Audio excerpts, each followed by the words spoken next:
উত্তর চব্বিশ পরগনার বসিরহাট মহকুমার মাটিয়া থানার স্বরূপনগর বাজারে লোকনাথ অয়েল মিলের গোডাউনে প্রশাসনিক অভিযান।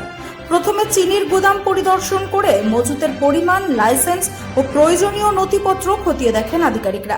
এরপর অফিস ও অন্যান্য গোডাউনে ঘুরে সরষের তেলের গুদামে পৌঁছান তারা। সেখানে তেলের মজুত, গুণগত মান, লাইসেন্স ও সংশ্লিষ্ট নথিপত্র পরীক্ষা করা হয়। অফিসে বসেও চলে বিভিন্ন নথি যাচাই। অভিযানে ছিলেন বাদুড়িয়ার এসডিপিও, মাটিয়া থানার আইসি সহ অন্যান্য প্রশাসনিক আধিকারিকরা। Bureau report, রাতদিন news network.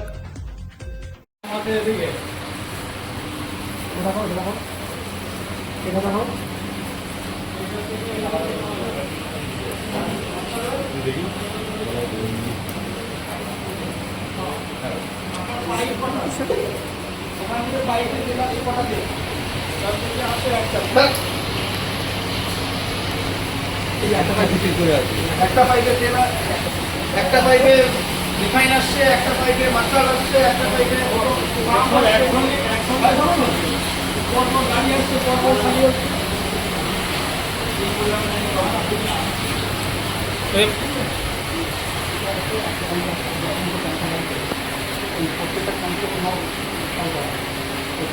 জানি না, আমি যতদূর জানি একটা পাইপেই তেল আসবে। আমার যখন যেটা প্রোডাকশন আমি তখন সেটা করে নেব।